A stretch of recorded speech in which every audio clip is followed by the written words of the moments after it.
What's up, Wolfpack fam? It's your boy Kid back at it again. Hope you're doing well. Today's suggestion comes from Anglo-Saxon and June, who thought we should follow up from one of our previous videos that we did, Dumb Ways to Die British edition. So now today we're going to be checking out the USA edition. So let's get it. Snacks not included, damn it. Hold up, let me go full screen. Bam. Let's be honest, Americans aren't the most cautious people. Just ask Florida Man when he calls you for bail money. But some risks and bad decisions don't work out too well. Some end with people going down in history in the obituaries. Here are some of the dumbest ways Americans have managed to get themselves killed. Robert Dreyer maybe shouldn't have been driving anymore. The Florida man had just turned 89 in 2017 but was reluctant to surrender his license. Sure enough, while out for a drive, he crashed into a fire hydrant. A routine accident, except that the crash also managed to break the water line connected to the hydrant. This created a massive burst of water pressure, and when Dreyer stepped out of the vehicle to check the damage, the old man was pulled into a massive sinkhole and disappeared into the ground.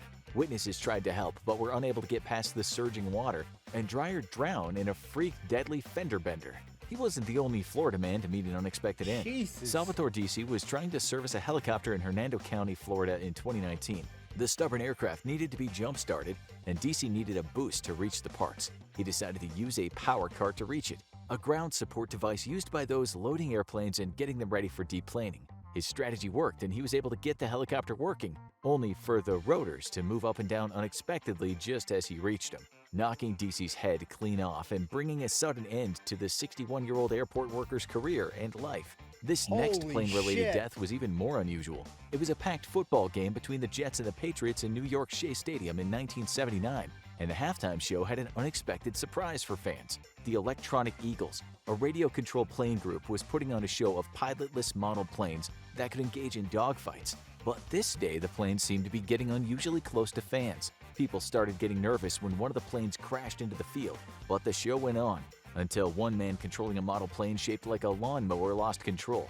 The model plane spiraled, crashed into the crowd, and seriously injured the unfortunate John Bowen, who died 4 days later. While it was ruled an accident, it cast a permanent shadow over the Electronic Eagles.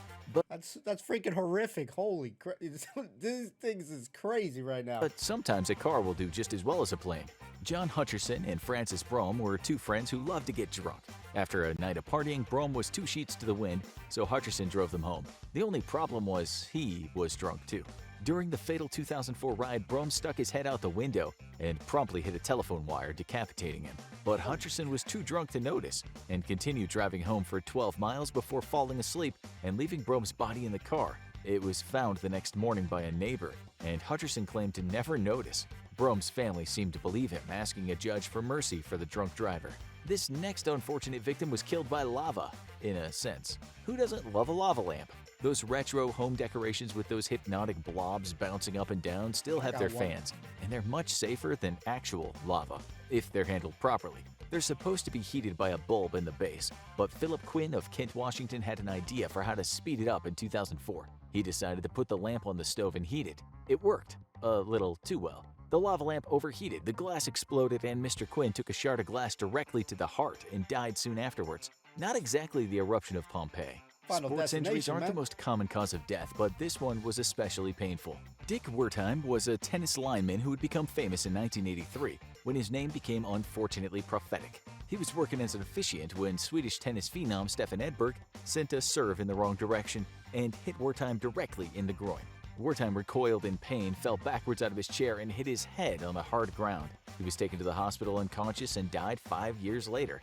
Wertheim wasn't a healthy man, and there were extended legal battles over what killed him, but the International Tennis Foundation made one big change. No more linesmen sitting down during matches. This next daredevil failed a spot check in the most shocking way. Ivan Lester McGuire was a veteran skydiver, and he had gone to his next mission, working with other parachutists in North Carolina.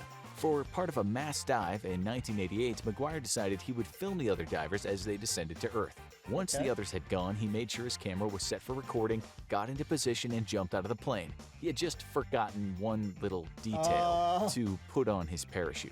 Instead of capturing the other divers as they approached the ground, he managed to capture the fast-approaching ground as he free fell toward a fatal impact. A shocking end for a man who made over 800 jumps. That could be the worst one right now. How the hell do you forget a parachute, man? God damn. That's pretty dumb. I'm sorry. I'm not trying to laugh at it. It's hard not to, because with the cartoon look in here. But god damn. Most common ways to die? Getting on the wrong side of the wrong animal. Jose Luis Ochoa wasn't exactly a friend to the animals. He liked to attend illegal cockfights in California, and he'd been cited before for training roosters to fight. But in 2011, he had a way to make the cockfights even more exciting, strapping blades to the limbs of the birds to make it easier for them to kill each other. What the Well, hell? karma got the bird-brained crook. While trying to wrangle one of those birds, it managed to stab him in the calf and he began to bleed profusely. He waited 2 hours to get medical Wow. treatment, likely trying to come up with another explanation for his injury, and died soon after arriving. Wolverine. This next death was also caused by cruelty to animals, but these animals were a lot smaller. Edward Archbold was determined to live up to his Florida Man title, and what better way than to win a cockroach eating contest? The challenge, hosted by a lizard store in 2012, offered a grand prize of an expensive python, a deadly animal in its own right. But Archbold was done in by much smaller animals. After eating a large number of roaches and worms, he started choking and vomiting. Unable to clear his airway, he collapsed and died outside the store. While his cause of death was never conclusively determined, most believe that the hard, dry shells and the legs of the cockroaches could have easily gotten stuck in his throat. But you don't always have to kill animals to get killed by them. Erica Marshall might have been a Florida woman, but she was a friend to the animals. She was an experienced veterinarian who specialized in treating horses and was working with the hyperbaric oxygen chamber, commonly used for wound care. But several things were overlooked. The horse apparently hadn't been sedated before being led into the chamber, and its metal shoes hadn't been taped over. That, combined with the high oxygen pressure, was a deadly combination. The horse started kicking, causing sparks, which led to a fire, followed by a massive explosion that could be heard 30 miles away and killed both Marshall and the horse. But one man managed to get killed not by an animal, but by a plant. It was 1982 and David Grundman was out for some target practice. The Arizona man was using his shotgun to shoot some signs, and he then turned his attention to another target, the massive saguaro cacti growing in the desert. These cacti aren't the ones you get in a pot at the garden shop. They could be over 20 feet high and live to be over 100 years old. That didn't stop Grundman from shooting at one, and before he knew what happened, the massive spiny limb from the plant landed on him and crushed him. This death became so famous, it was immortalized in a song by the Austin Lounge Lizards. The next We might have to listen to that. Karma? fatal stunt proved that more isn't always a good thing. It was 1997 and a group of teenagers from Napa High School were enjoying a senior trip to a local water park. A group came up with the idea to just see how many people could fit in one water slide at a time, and the answer was apparently fewer than they hoped. No one knows exactly how many teenagers crammed themselves into that slide, but a portion of the slide opened up due to the weight, dropping the passengers 40 feet. The accident injured 32 people, including 18-year-old Quimby Galati, who died of her injuries. This next man might have valued his cell phone a little too much. Roger Miro had lost his phone. The 56-year-old Chicago man had a suspicion that it might have been thrown out, so he decided to dig through the apartment building's garbage disposal.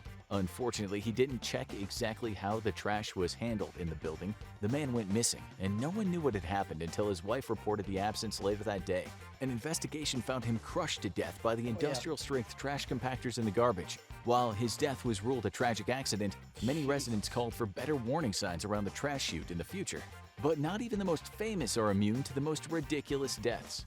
Gouverneur Morris was a founding father and one of the Constitutional Convention's most ardent opponents of slavery, as well as a senator from New York. But in 1816, his wisdom in matters of politics didn't extend to wisdom in self-medicating. He had been plagued by a painful blockage in his urinary tract and decided to clear it out himself with a piece of whalebone he used as a catheter.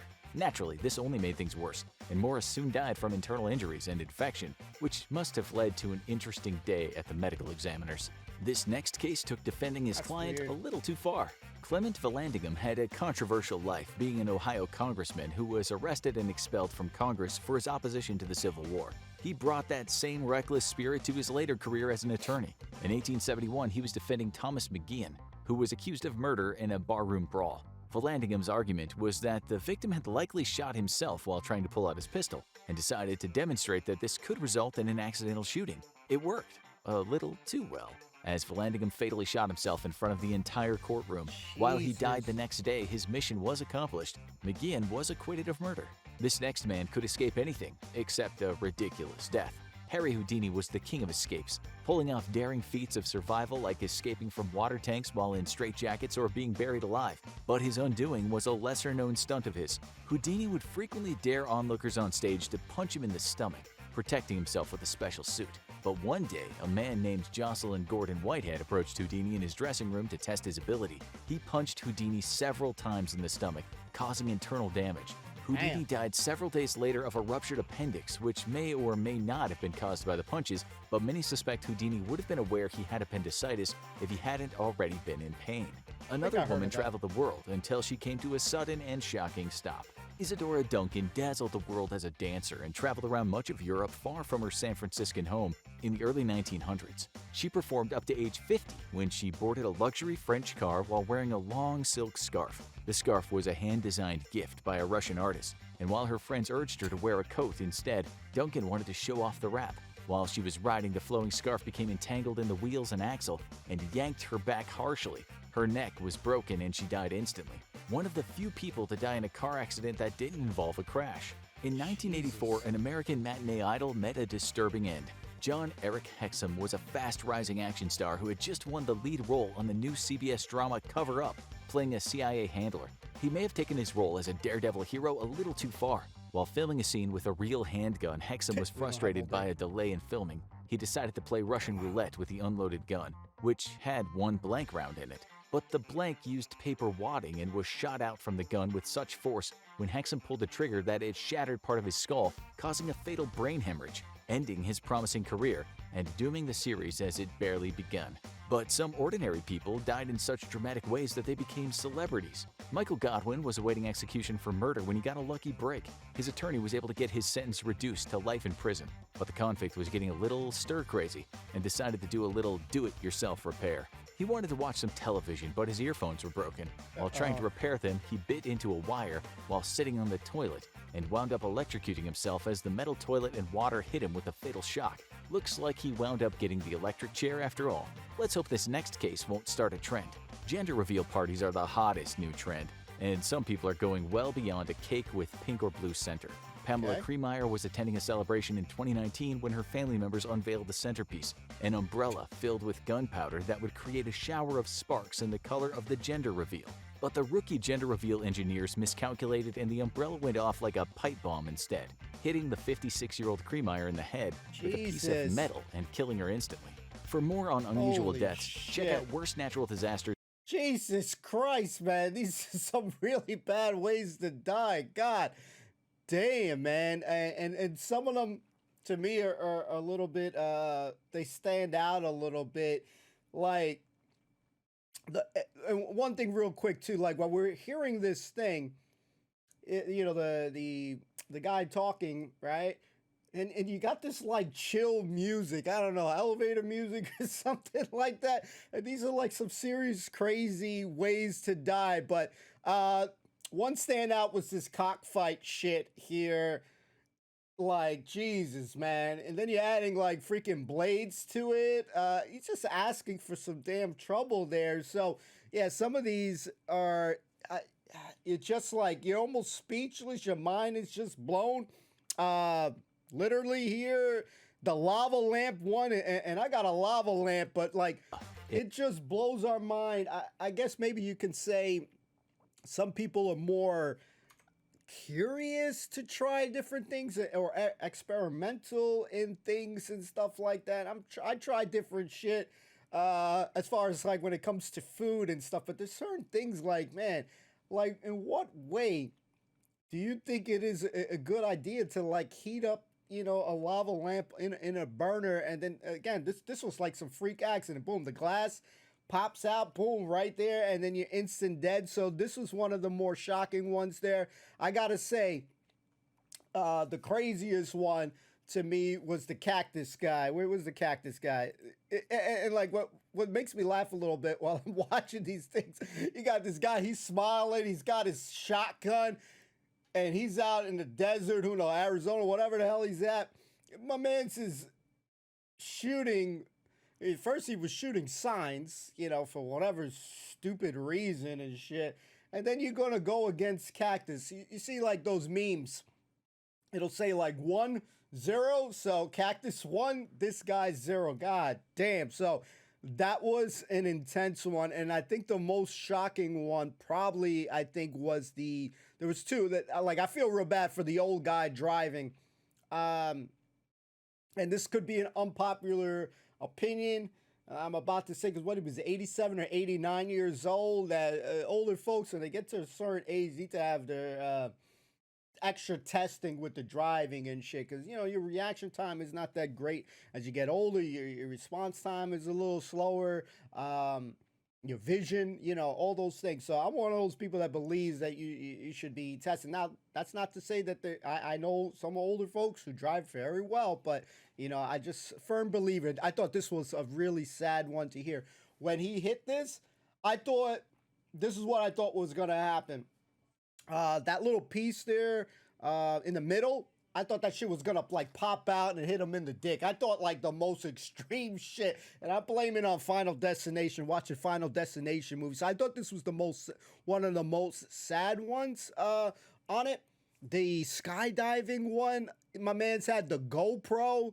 It looked like he had the GoPro, and how the hell did he forget? And it looked like he had the parachute in the actual graphic there. It looked like he had the parachute, but I guess not. That is a big, excuse my language here, that is a big fuck up. So, I'm sorry to say that. That is a big fuck up there. You got the shots you wanted, but you ain't gonna be you landing differently. You're gonna land like those cartoon characters too. Roadrunner and Wild E. Coyote there. God damn, I felt bad for this one. This was really tough to just hear about it. But yeah, I found the music going on here. You got like this guy saying like sinister shit, and he's got like this jolly boys, like, jolly music to it. So I thought that was kind of funny. And I think the one with the chute, like the compactor thing, I've worked a couple jobs where you see the strength of like the compactor, and those things are no joke. It's the same thing like behind the back of a garbage truck that, like cleans New York, for example. Them shit's got kick. If you guys ever watched Teenage Mutant Ninja Turtles, the first movie, Shredder gets into the back of the garbage truck, and then Raph turns that shit on. I think it was Raph that turned that shit on, and he's like, that shit is no joke. The power behind those, compactor, the crushing power is insane. So that was a sad one there. I mean, honestly, this is going to be crazy, but he should have just looked for the porter, speak to the porter and stuff like that. My building has porters, just speak to them on the, listen, I lost this thing. Even working in buildings, we had porters and stuff like that. If something happens, somebody drops something in the compact thing. It has happened where people dropped it in a chute. You had to shut the machine off before you can even search for it, and that's if it didn't already get crushed. So some of these ways to die, there's only one way to really kind of describe: absolutely insane. I remember knowing about Houdini and stuff like that, so that one sounded a little bit familiar. I remember being impressed by all the magic escapes and stuff like that, but there's some crazy shit, guys. So June and Anglo-Saxon, this was intense to see. It's insane. Which one stood out for you all? Let me know in the comments down below if you want to see some more ways. There's a whole bunch of different there's a whole bunch of other things on that channel, so we can always see some more if you guys want to see it. Let me know in the comments down below. I definitely enjoyed it. Kick back, relax. It makes me think about just keeping shit simple in life, not to try to one-up things and improve too much, because I don't want no crazy shit. So it's Rude Awakening, frightening, Final Destination vibes, all that in a bag of chips. So thank you guys for hanging out. Thanks for watching. I'm anxious and curious to see what you guys think in the comments down below. So look forward to reading. We'll see you on the next one. As always, you enjoying it, don't forget to like, comment, subscribe, turn on that notification bell so you don't miss a beat. Shout out to the Patreons as well. See you on the next one. Peace.